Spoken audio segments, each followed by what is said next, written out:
शुक्र है तुम मिल गए।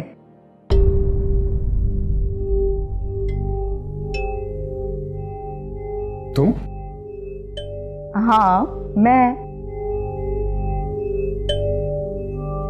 तुम यहाँ मेरे कमरे में क्या कर रही हो? तुम्हारा कमरा? मैं तो यहाँ अपने होने वाले कमरे को देखने आई हूँ।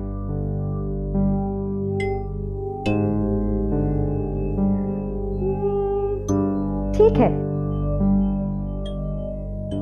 चलेगा। अम्मी और राबिया बाहर हैं। मुझे पता है अम्मी और राबिया बाहर हैं। मैं यहाँ उनसे मिलने नहीं आई हूँ। मैं तो यहाँ सिर्फ तुमसे मिलने आई हूँ।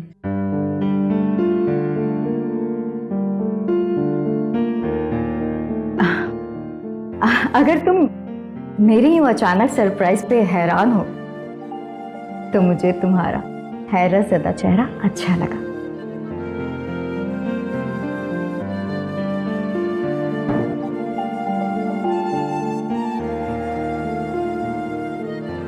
कोई काम है?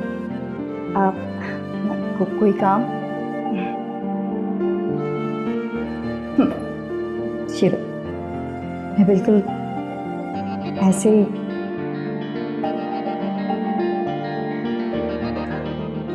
ही दिनों का इंतजार कर रही हूँ।